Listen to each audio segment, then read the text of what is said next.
नमस्कार देवियों और सज्जनों, बंगाल की टटका खबर में आप सभी का स्वागत है। और हमारे साथ एक बार फिर से हैं ऋत्विक चट्टोपाध्याय। चट्टोपाध्याय, चटर्जी, बंदोपाध्याय, बनर्जी, इस सब का भी पूरा एक खेल है, उस पर भी बात करेंगे। लेकिन आपका बहुत बहुत स्वागत है ऋत्विक भाई। सबसे पहले व्यालोक भाई, आपके जितने भी दर्शक हैं, प्यारे प्यारे दर्शकों को जय सिया राम, हर हर महादेव और हृदय के अंतःकरण से वंदे मातरम। और आपको भी जय सिया राम, हर हर महादेव और हृदय के अंतःकरण से वंदे। जय सिया राम, वंदे मातरम। ऋत्विक भाई, आज मैदान आपको संभालना है। मैं केवल कुछ पॉइंटर्स दे रहा हूं। उत्तर प्रदेश में लगभग 2.5 से 3 करोड़ नाम फर्जी निकलने वाले हैं और तमाम चीजें। पश्चिम बंगाल का क्या होगा? जैसा कबीर दास के दोहों से है ना कि भाई, जो खाल मर चुकी है उसकी आह से तो लौह भस्म हो जाता है, और जो नर बकरी खाते हैं ताको कौन हवाल। अब इससे मांसाहार शाकाहार की बहस में मत पड़िएगा दर्शकों, सोता हूँ, वो अलग मसला है। लेकिन श्लोक है ये कि भाई, तेरा क्या होगा कालिया, तेरा क्या होगा ममता बानो। मतलब आपका जनाबे आली। एसआईआर में तो ऐसी ऐसी खबरें लेके ऋत्विक जी बैठे हुए हैं आज दर्शकों श्रोताओं कि आज आप केवल, मुझे इन्होंने एक झलक दी है, ऐसी मजेदार बातें हैं कि आज आप मंत्रमुग्ध होकर केवल इन्हें सुने। इसलिए मैं केवल सारे अपने नियम तोड़ रहा हूं। कोई औपचारिक 2-3 मिनट जो मैं बोलता हूं इंट्रो में, मैं नहीं बोलूंगा। बस 2 मिनट में मैं बात खत्म करूंगा। 3 मुद्दे हैं: एसआईआर, और सॉल्ट लेक में इन्होंने जो बंगाल की, बंगालियों की और पूरे देश की बदनामी करवाई लेनल मिस्त्री को बुलाकर और उसकी बदइंतजामी में, और जो विशेष कहानियां आपके पास हैं बंगाल में जो हो रहा है एसआईआर के दौरान, जो अद्भुत चीजें प्रकट हो रही हैं, जरा वहां से शुरू करें। और आज आप केवल बोलेंगे, इंटरजेक्ट मैं तभी करूंगा जब मेरे पास कोई प्रश्न होगा। जी ऋत्विक जी। भैया, ऐसा है, बीच बीच में जो आप टोकते हैं वो बड़ा अच्छा लगता है टोकना, तो आप अपना जारी रखें। लेकिन मैं आपको वो बता तो रहा मैं हूँ, जी। कल की खबर थी और इसको इलेक्शन कमीशन ने अपडेट कर दी है कि 58 लाख प्लस निकल गए हैं। और ये वहां के जो सब, अच्छा, मैं कभी भी इस तरह से जांच पड़ताल नहीं करता हूं कि न्यूज चैनल ने बता दिया।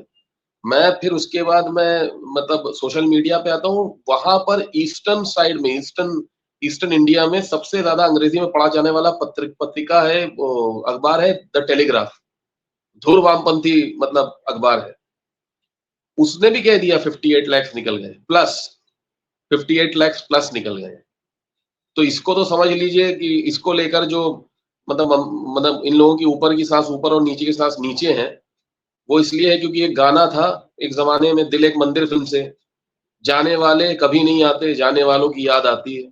अभी जो 58 लाख निकल गई है तो कभी आएंगे नहीं, इनकी याद ही आएगी इनको। तो अब मैं बता रहा हूं कि ये जो है, ये TV9 बांग्ला का, वो कोई राष्ट्रवादी चैनल नहीं है, धुरवामपंथी है उसमें। वो चैनल है जिसमें वो सांप छुछुंदर का खेल दिखाने वाला जो एडिटर होता था वो एक जमाने में उसी में था।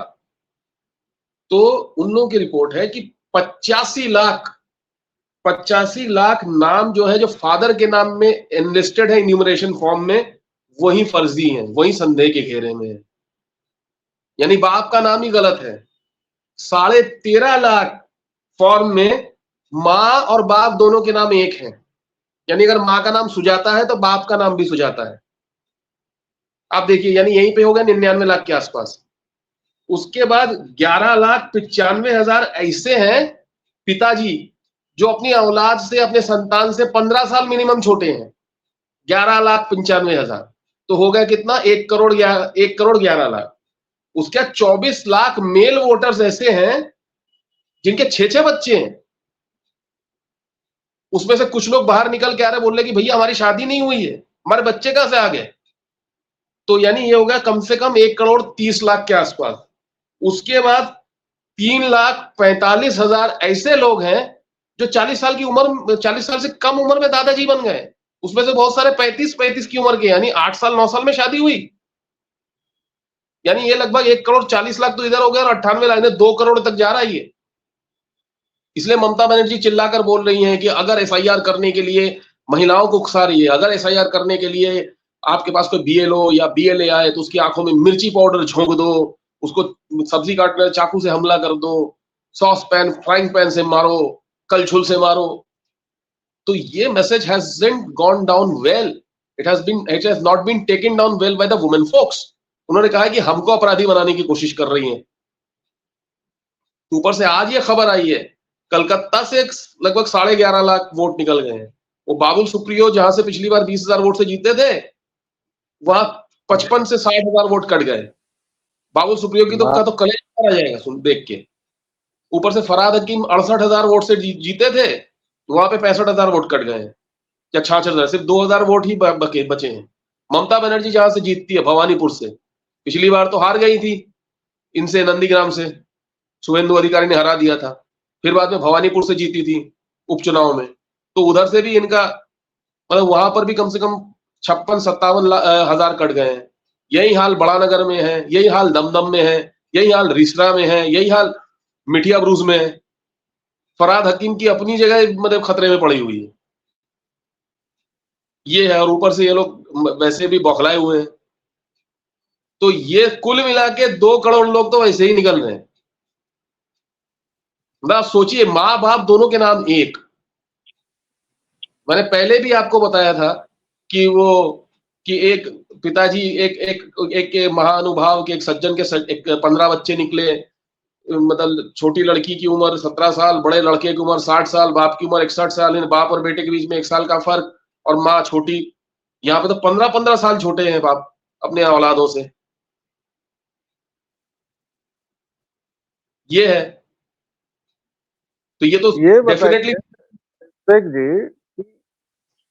मान लीजिए ये गड़बड़ियां सुधर गई, लोग चले गए, लेकिन ये सब असली वोट चोर तो ममता बानो है। और ये भाई साहब राहुल विंची जी आरोप लगाते हैं कि कोई दूसरा वोट चोर है। इस पर क्या कहेंगे आप? भाई साहब, राहुल विंची हो, ममता भानो हो, ये लोग, आपको पता होगा क्योंकि आप तो पत्रकार थे, संविधान अच्छे से पढ़ा होगा आपने। पीपल रिप्रेजेंटेशन एक्ट 1950 में पहले से ही इलेक्शन कमिश्नर को इम्यूनिटी प्राप्त है, उसके खिलाफ कोई आपराधिक मामला नहीं हो सकता है। ये लोग क्या बोलते हैं कि नरेंद्र मोदी ने 2023 में मतलब कानून अमेंड करके ये पावर दे दिया है, जबकि साफ साफ जब एसआईआर की हेयरिंग चल रही थी तो इलेक्शन कमिश्नर ने 324 आर्टिकल 324 और 326 की दुहाई देते हुए कहा था कि हमको ये पूरा पूरा अधिकार है एसआईआर करवाने की या सेंसस करवाने की, या ये इस तरह की चीजें एसआईआर करवाने की, स्पेशल इंटेंसिव रिवीजन, और कार्यकाल के दौरान और रिटायरमेंट के बाद इनकी इम्यूनिटी प्राप्त है, मतलब इलेक्शन कमिश्नर के ऊपर, इनके ऊपर कोई केस नहीं चल सकता। इन लोगों को इतनी चीज मालूम नहीं है, और आप तो मतलब व्यालोक जितने बड़े पत्रकार रहे हैं, ये एडिटर लोगों को भी मालूम नहीं है कि इनको आज से नहीं 1950 से इम्यूनिटी प्राप्त है।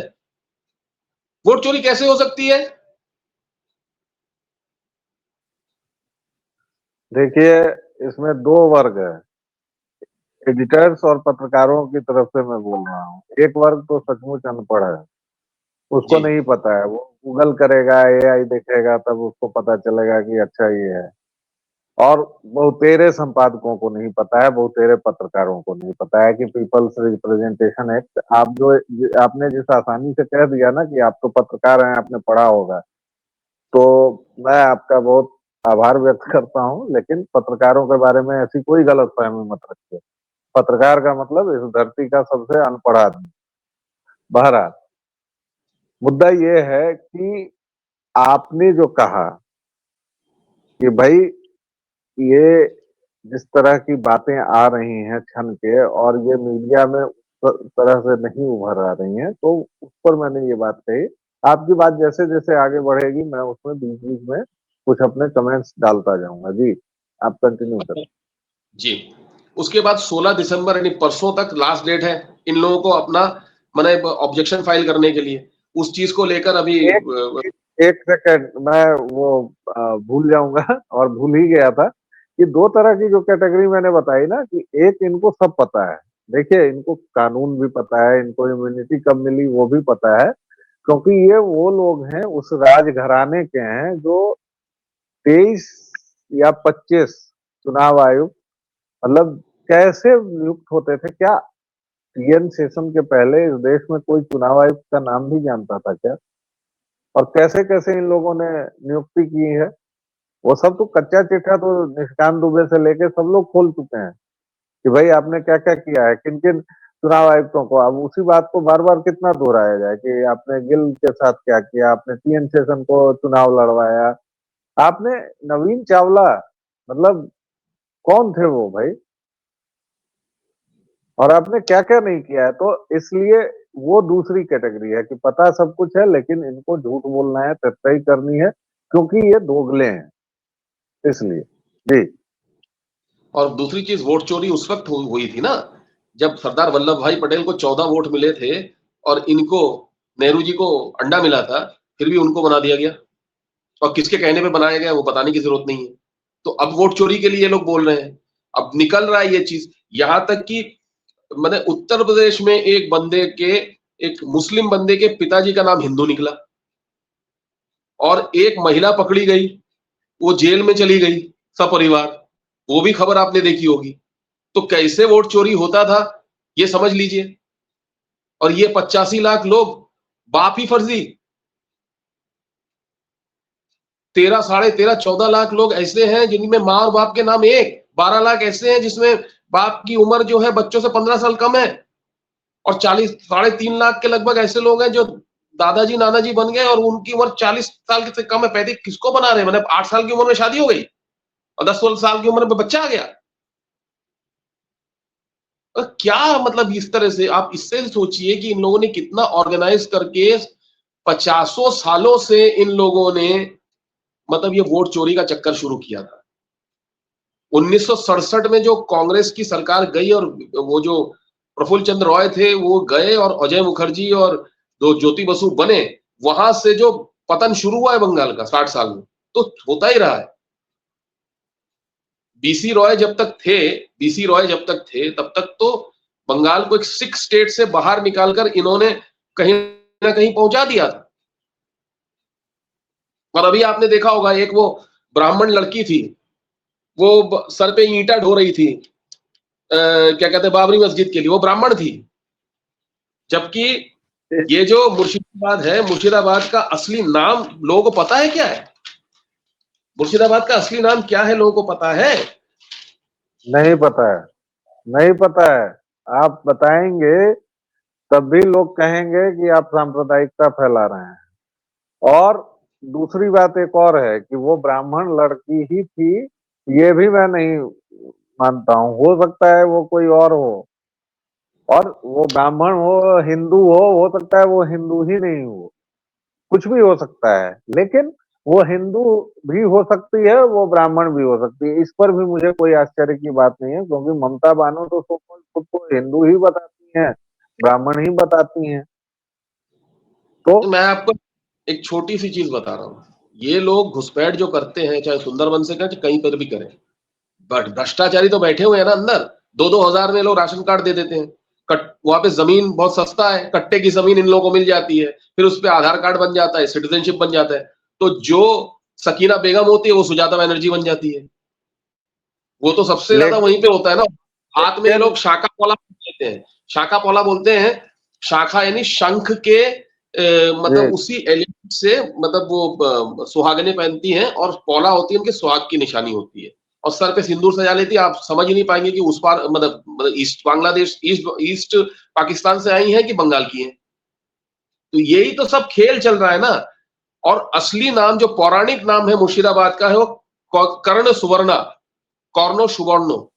वहां के मतलब गौड़ा डायनेस्टी के या गौड़ा साम्राज्य के राजा थे, राजा शशांक, जिन्होंने पूरा नॉर्थ ईस्ट का इंटीग्रेशन किया था और इतने महान, इतने महाबली थे कि इन्होंने चक्रवर्ती सम्राट हर्षवर्धन को हराया था, उनको भुला दिया।